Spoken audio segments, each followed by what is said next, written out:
you crave exciting sports takes and news? Fed up with the same old boring voices you hear on the radio? If you answered yes to any of these questions, you just might be a TBloomaholic. Lucky for you, it's time for another episode of the TBloom Talk Show, the #1 sports podcast in the world. Settle in, my TBloomanites, because another episode starts right now. Live from TBloom headquarters, here's your host, TBloom. New year, new us, new TBloom Talk Show. Are we ready? Are we ready? Let's roll. Nation! What's going on, TBloomanites? Welcome to the first episode of 2023. We're back, baby. I know what I said, corporate, we needed the 100 subscribers. They said, God damn it, TBloom, the show's so successful. We're having such rave reviews on it. There's no way in hell we can possibly cancel this at all. I mean, TBloom Talk Show was in for another year, 2023. We're going to hit the ground rolling. We accomplished a lot in 2022, but we're going to accomplish just even more coming up at this next new year. Obviously, it's Tuesday. I'm going to give you the breakdown of what exactly we just saw in the Week 17, 2022-2023 NFL season. We'll go over games, playoff scenarios, what it's going to take for certain teams to make the playoffs, what's coming up in the future for certain teams who aren't going to be making the playoffs. And, of course, I'm going to bust it open right now. After last night's Monday Night Football game, there's no way in hell I couldn't talk about what we just saw. Damar Hamlin goes down in literally the craziest moment, the most surprising, heartbreaking, intense moments that I've ever seen in any NFL game, in any professional sports game ever in my days. And I've watched a lot of sports. I mean, what we witnessed last night was absolutely horrific. Let it be a reminder to how precious and how valuable every second of your life is, because it can change in just like that. Now, after what I saw from the situation, obviously Damar Hamlin, he got hit right in the chest by T. Higgins. He took him down. He got up, stood up, and then he fainted and hit his head in the back. And then from there on, it was absolute uncertainty and horrificness. It bring up the question, let me to a few concerns, first of all. Obviously, what the fuck, is Damar Hamlin okay? Is he dead? What exactly is going on in this situation? And then, obviously, too, what the hell happened? What caused him to faint? What was the reasoning? I mean, the only other moment in sports, or in football specifically, that I can remember this intense of a moment happening was back in, I think, 2017 when Ryan Shazier had basically paralyzed himself. If you guys remember that day, and this isn't to take away from Damar Hamlin, this is just to make this is the as close as of a moment that we have witnessed in NFL that we seen last night. Ryan Shazier, he's landing straight on the ground with his face down, not moving, arms to his side. It was absolutely the closest thing that I've seen to that. That looked like an obvious neck injury, though. When Ryan Shazier hit the guy, his head was down. You could tell. It's the main thing that every coach warns you about whenever you get your pads. Do not spear with your helmet. So that was almost, okay, we seen what happened there. We didn't necessarily need a doctor to tell that. Obviously, some nerve damage in his spine. But Damar Hamlin, this is a situation, I mean, football, you think, this was a soft hit by any means, but this wasn't the crazy big hit.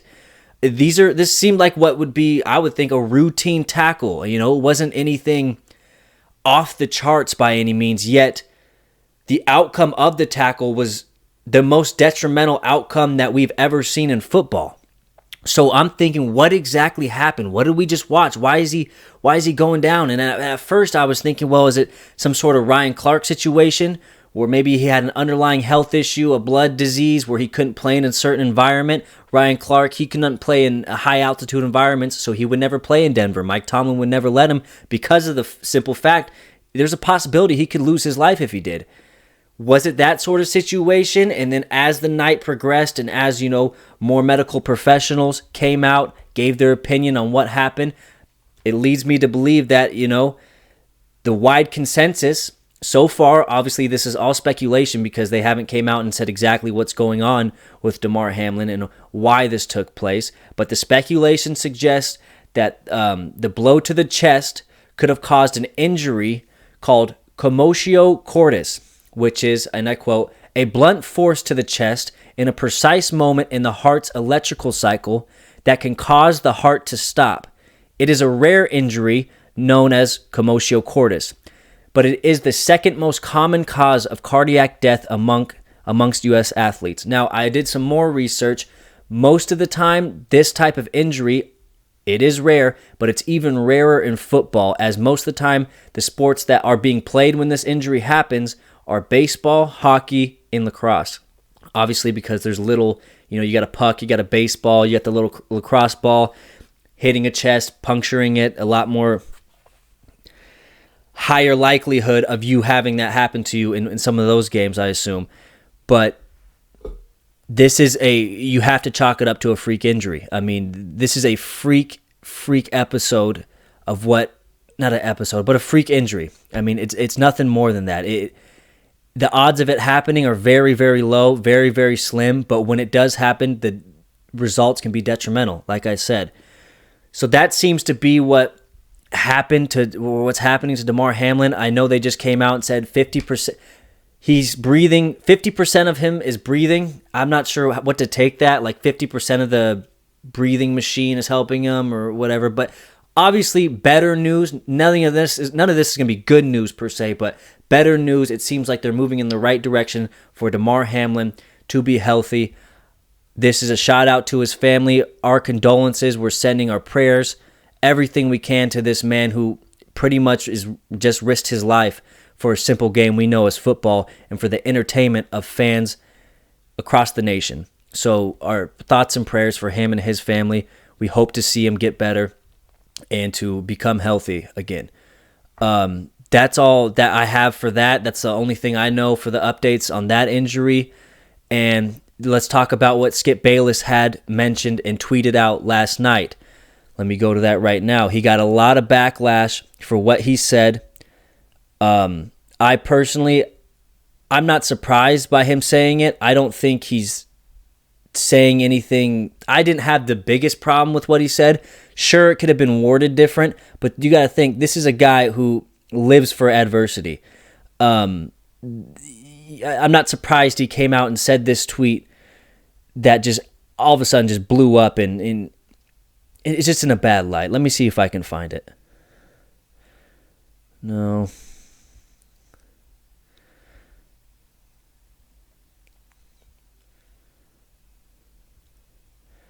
I can't even find it. If you guys know the tweet, you guys can probably find it on Twitter or online.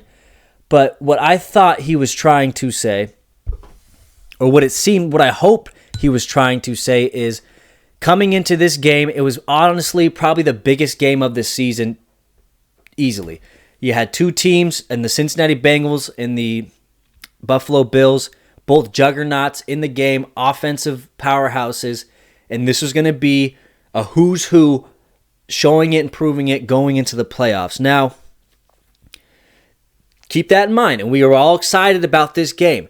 I think what he was trying to say is all that hype just completely disappeared once what happened to Damar happened to Damar.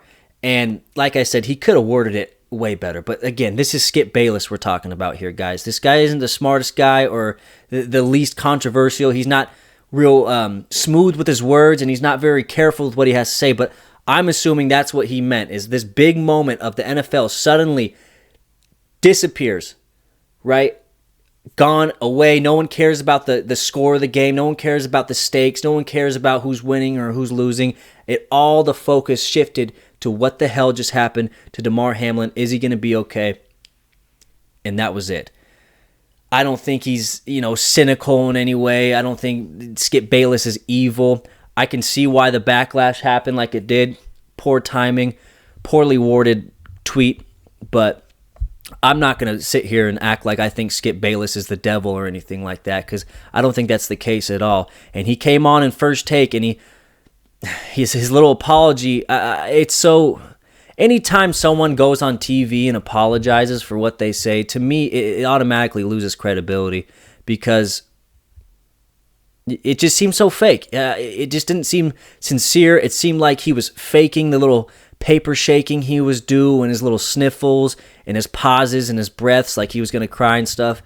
I mean, I just think it's way too, it's over dramatized for me. But nonetheless, I don't think Skip Bayless is a bad guy. I mean, is he a little shit sometimes? Obviously, Skip Bayless, but I don't think he's evil or anything like that. I didn't think he meant any ill will towards Damar Hamlin of any kind. But again, Skip, you got to do better. You got to get your shit together. You've been doing this too long to let out tweets like that.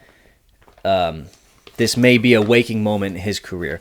But let's get off that. Let's get off the terrible news. Obviously, like I said, can't say it enough. Damar Hamlin and your family, thoughts and prayers are with you. But just a freak accident and very, very unfortunate situation.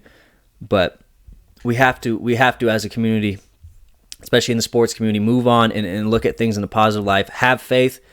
But we're going to get onto some games that happened last week. We'll talk about some stats. And we're going to start it off right now with the New Orleans Saints versus the Philadelphia Eagles. New Orleans would take down the number 1 seed Philadelphia Eagles 20-10 and really, really put the pressure on Jalen Hurts to come back. I mean, do they lose these 2 games? With Jalen Hurts there, who knows? I mean, we'll never know because Gardner Minshew started, right? But the pressure has to be on Jalen Hurts to maybe step back in that locker room, get back into football, get that injury rolling, and maybe come in a week or 2 early from that injury than he would be used to or wanting to be. Maybe because Minshew's not doing it. He's not playing bad, but, I mean, you got to think Jalen Hurts was rolling with the Eagles. They were on a what game win streak? 4-5 game win streak with Jalen Hurts? I mean, hard to say that Minshew or Jalen Hurts wouldn't have won these games, but doesn't matter. The Philadelphia Eagles dropped 2 in a row. They moved to 13-3. They have to win their next game, and they will be in the playoffs. Or no, they're already in the playoffs. If they win their next game against the Giants, they solidify their number 1 seed, and they'll rock into the playoffs with NFC rolling through Philadelphia. Some stats from this game: 18 for 13, 274 yards, 1 TD, 1 interception for Gardner Minshew. Devontae Smith, 9 receptions, 115 yards. A.J. Brown, 4 receptions, 97 yards, and a TD.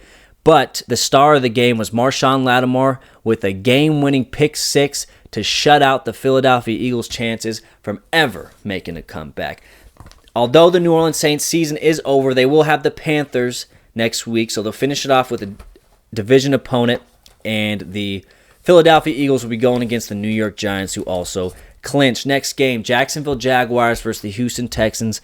Another pretty much meaningless game unless you're a Jacksonville Jaguar fan. Jacksonville would win it 31-3. They moved to 8-8. Houston Texans have all but wrapped up that first overall draft pick for the 2023 season. If you take a look at the Jags, the story of this game was the rushing yards. 169 total rushing yards on the ground, 3 rushing TDs.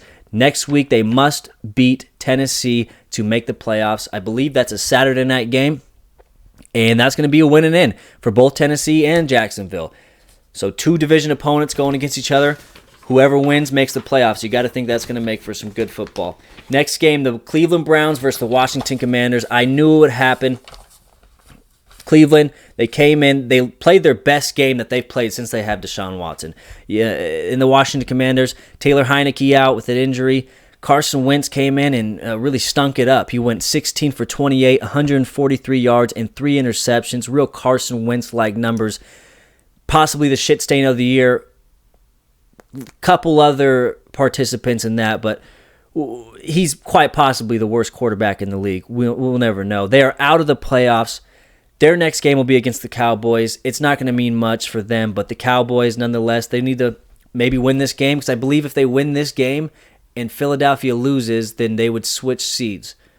I'm not sure on that one, but that could be the case. The story of this game as well is Ron Rivera didn't even know that if the Packers won, the Commanders were eliminated from the playoffs. In his press game interviewer asked him the question, hey, did you know that if you guys lose and the Packers win, you guys are eliminated? He didn't know what the fuck he was talking about. it was off. He was way off. But yeah, Ron Rivera, get your shit together. I mean, I get it if it's like, okay, just focus on us, just focus on the team and what we can control. I get that, but to not even know the situation, come on. You got to know the situation as a coach. If you look at the Browns, let me take a sip. If you look at the Browns, Deshaun Watson went 9 for 18, 169 yards, 3 TDs. Nick Chubb, 14 carries, 104 yards. Amari Cooper, 3 receptions, 105 yards, and 2 TDs. Grant Delpit, 2 interceptions. I mean, the Browns were firing on both sides of the ball, offense and defense. Their next opponent will be against Pittsburgh. Browns have absolutely zero chance to make the playoffs, but they can beat Pittsburgh and knock out Pittsburgh and ruin our playoff chances. Is that going to happen? Fuck no. But these are just theories. They're on a trend up, though, to finish the season. I think the Cleveland Browns are, next season, going to be a little bit more tricky because Deshaun Watson seems to really be coming in his own and understanding the system, really, getting used to playing football again. Next game, Carolina Panthers versus the Tampa Bay Buccaneers. Tampa Bay would win it 30-24 for the Bucs. Tom Brady, 34 for 45, 432 yards, and 3 TDs. The old man still doing it, still doing enough that he needs to make the playoffs. And we're going to see Tom Brady in the goddamn playoffs again. Chris Godwin, 9 receptions, 120 yards. Mike Evans, the star of the show, 10 receptions, 207 yards, and 3 TDs. For all you fantasy football championship gamers, if you had Mike Evans, you're a happy camper, especially after this little bit of a disappointing season for him. Did not do what he was slated to do over the course of the season. Very disappointing, but the last game for him. Carolina Panthers, Sam Darnold, 23 for 37, 341 yards, 3 TDs, and 1 interception. I think you got to roll Sam Darnold again if you're the Panthers next year. I mean, you really only had him for 4 games this year, 4 or 5 games, and it was the last few games of the season. I mean, he didn't do too bad. He gave you guys a chance to win. I'm pretty sure they were up by 2 possessions in the fourth quarter against the Bucs. So he put themselves in a good position to win, and I'm going to roll Sam Darnold if I'm the Panthers. Let's see what he has. Put a little bit more weapons around him. You did get rid of one of his main guys in CMC, so he's pretty much just got DJ Moore, and that's it. Not going to do it. Not going to do it. Speaking of DJ Moore, he had 6 receptions, 117 yards, and 1 TD. Their next opponent will be against the Saints for the meaningless game of the week, possibly. A lot of meaningless games this week, and a lot of games that are literally make or breaks. Literally make or breaks. All right, Indianapolis Colts versus the New York Giants. Giants would dominate the Indianapolis Colts. What's new? Teams dominating the Colts. 38-10. Giants would clinch their first playoff berth since 2016 when Eli Manning and Odell Beckham were playing pitch and catch out there. Shout out to the Giants. Shout out True. Shout out to Daniel Jones. Shout out to the New York Giants organization for sticking with Daniel Jones, and he proved it all over the field this weekend. Let's see. 19 for 24, 177 yards, 2 TDs through the air. Put that with 11 carries, 91 yards, and 2 rushing TDs. I mean, the man was just going off. Total team yardage on the ground for the Giants, 217. Pounding the ball up the Colts' ass. It didn't matter. Their next game is going to be against the Eagles. They're on the trend up. The Colts, Michael Pittman Jr., 6 receptions, 41 yards, and a TD. An absolutely failed season for the Colts. In a season where they look like they could possibly even be Super Bowl contenders, maybe. Maybe, let's not say Super Bowl contenders, but a good shot, maybe making AFC Championship. With the roster they put together, they brought in Matt Ryan. They had the running game right. Jonathan Taylor, number 1 running back in the league. Michael Pittman Jr., his second season. Maybe he can get something going. It never quite got off the ground, and yeah, I mean, the rest was history. A failed season for the Indianapolis Colts. They're gonna have an interesting offseason. There's a couple ways they can go. Do they blow it up? Do they still believe in their team? Do they bring in another quarterback? I mean, a lot of different ways they can go, but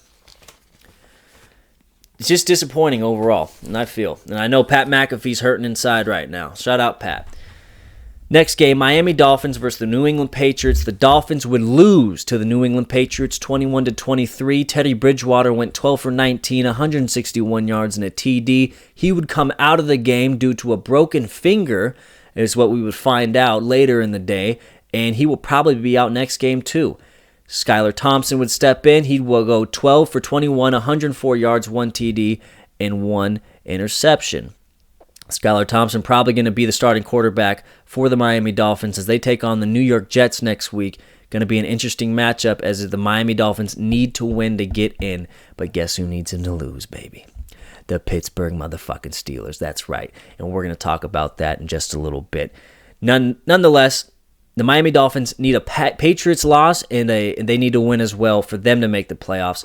On the other side, you got Mac Jones, 20 for 33, 203 yards, 2 TDs, a sneaky good performance by the second-year player out of Bama, coming in, not having the best offensive coordinator at all. Matt Patricia is a defensive coordinator dressed up as an OC, and that's what it is, and that's what it's been all year, and you can tell by the play calling.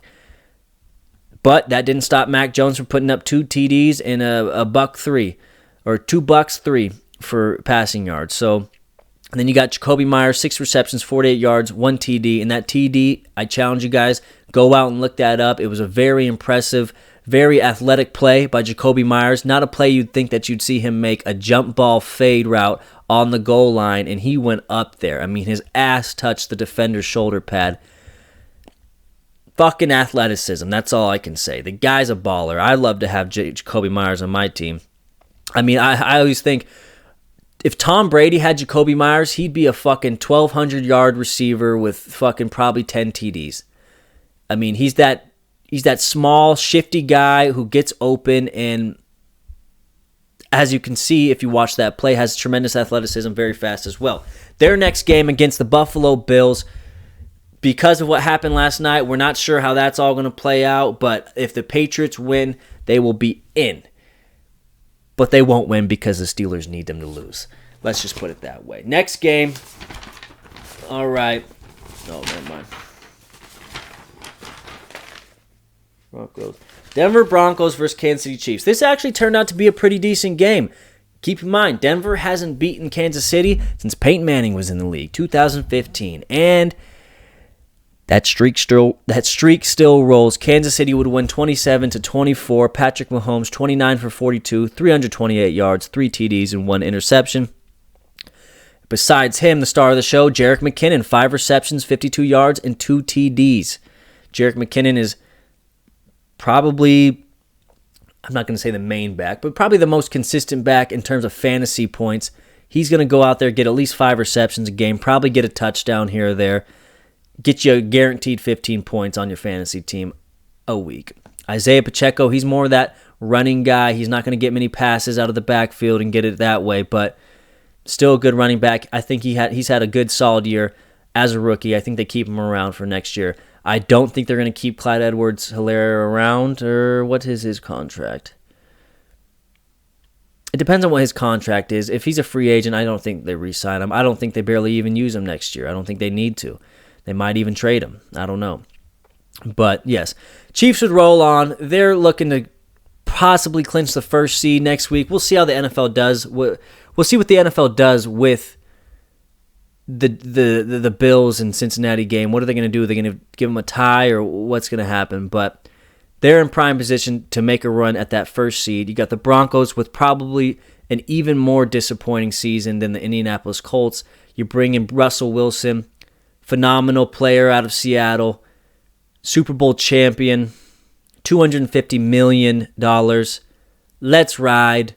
Broncos Nation, Taco Bell commercial, endorsements. I mean, the fucking chips were stacked for the Broncos to make waves in the AFC this year, and it just didn't get going. It never got going.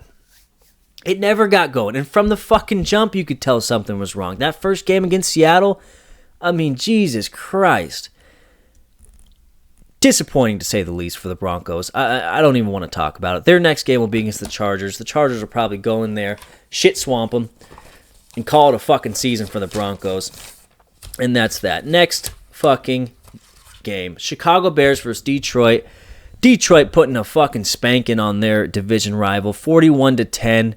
Jared Goff, 21 for 29, 255 yards, 3 TDs. Jamal Williams, 22 carries, 144 yards and a TD. He'd couple that with DeAndre Swift's 11 carries, 78 yards, and 1 TD, looking like Aaron Jones and Jamal Williams last year by the way they were running it against the Chicago Bears. DeAndre Swift would also have 4 receptions, 39 yards, and 1 TD. Their next game will be a win and in situation against the Green Bay Packers. That's going to be interesting. And that's going to be primetime Sunday Night Football.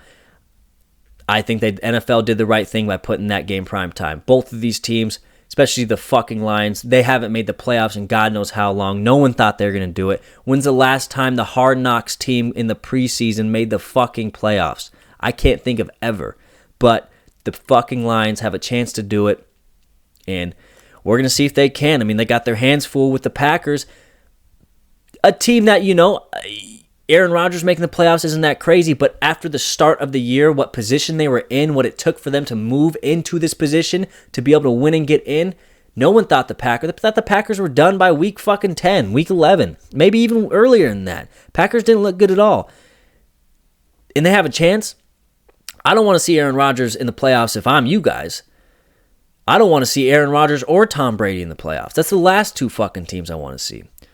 So that's going to be an interesting game. For the Bears, though, Justin Fields, 7 for 21, 75 yards, 1 TD, and 1 interception, but 10 carries and 132 yards. Justin Fields, man, he just needs time to develop. They need to get him a system that's a lot easier to run. They need to develop an O-line. They need to do it kind of like Lamar Jackson's doing it over in Baltimore. Same kind of thing. Don't make him think too much. Don't make him make these crazy throws or try and make these crazy throws. Don't put all the pressure on him. Get a good line. Get a good running line. Some big boys up there. Surround him with a good fullback, maybe a good blocking tight end, maybe even a more athletic tight end as well. But that's how he's going to be successful. He's never going to be that spread guy, spread him out and dominate like that. They need to tighten it up, make it a little bit more simple, and turn into this running team who can also play defense. But that's going to have to be wait for next year. Their next game is going to be against the Vikings, which is a pretty meaningless matchup. But we'll see how that ends. Arizona Cardinals, Atlanta Falcons. Atlanta will win 20-19. That's all I'm saying. No one wants to talk about that game. Both of those teams, really disappointing for Arizona. Not so much for Atlanta. Everyone thought they'd be where they're at, and they're where they're at. Yeah. San Francisco 49ers versus the Las Vegas Raiders. Probably the best game of the day, I'd say. Niners would win 37-34. They moved to 12-4. Raiders moved to 6-10. Although the Raiders lost, the story of the game was Jarrett Stidham came from New England, coupled with Josh McDaniels, and you got Brandon Bolden back there. I mean, it looks like the 2021 fucking New England Patriots. He would go 23 for 34, 365 yards, 3 TDs, and 2 interceptions. One of those interceptions was in overtime to cost the game from him. But man, this man balled out. To come off the bench in the second to last week of the season, after all the hoopla about Derek Carr leaving and stuff, to stay focused, to come in and fucking actually give him a chance. Not only a chance, but they damn near won the game. And to put up 365 yards, 3 TDs against the best defense in the league. Did he just earn himself a fucking starting job next year? Do you even go out and look for another quarterback if you're Las Vegas? We'll see what they, do next week. But man, it looks like this might be the guy. This might be the cat. This might be the cat's pajamas. Maybe Derek Carr has been keeping this guy down low. Imagine if they made this move, 8 weeks ago, and Jarrett Stidham would bring the Raiders back. You never know. That's what's tough about players coming out and getting a chance late in the season, because if they do good, what the fuck do you do in the offseason? How much of that was due to maybe there's no film on him? Or is he actually good? I mean, these are questions you can't really answer because you only have 2 games. 2 games to make that decision. So it's going to be interesting for the Raiders in the offseason. We'll see what Jarrett Stidham does next week. Josh Jacobs would have 17 carries, 69 yards, and 1 TD. He's probably on his way out. Devontae Adams, 7 receptions, 153 yards, and 2 TDs, and one hell of an amazing catch. Quite possibly the catch of the year. I challenge you to go back, look it up. I believe it was 2 minutes left in the fourth quarter. Just an absolute amazing play. He's coming back, showing you why he's top 5 in the league, and he ain't 5. I'm telling you guys all over there. Devontae Adams, top 5 in the league, and he ain't 5. Challenge me. If you agree, put some in the comments. 49ers, Brock Purdy, 22 for 35, 284 yards, 2 TDs, and 1 interception. CMC would have a great fucking game, especially for you fantasy owners in your championship round. 19 carries, 121 yards, 1 TD, 6 receptions, 72 yards, doing it all for every team he's on, whether it's the Panthers or the Niners. System runs through CMC. Brandon Ayuk could probably have his best game of the year, 9 receptions, 101 yards, and a TD. They get the first seed with the win plus a Philadelphia loss. So, we're going to see what happens there. We are going to see what happens there. I mean, Philly, man, they could fall from heaven real fast if they fuck around and find out. I'm telling you right now, this Philly team's playing with fire with Gardner Minshew. All right, next game, New York Jets versus the Seattle Seahawks. Another game we needed. Pittsburgh, we needed the Jets to lose, and they lost. They would move to 7-9, and the Seahawks would move to 8-8. The Jets' season, their run, their chance at fucking doing it comes to an end. They're officially eliminated from the playoffs, but you gotta think that this is a step forward for the New York Jets organization. Not only did they have a chance to make the playoffs, a great chance to make the playoffs, their future looks certainly bright. It doesn't seem like they had any luck at all. It doesn't seem like they're having close games. This was a little bit of a learning curve for Mike White. I mean, coming into Seattle in that environment isn't easy for anyone, any quarterback in any era of any generation. But New York Jets, you guys got to be fired up. You guys got a good one in Robert Saleh. That's the basis. The head coach is the base of any organization, any team.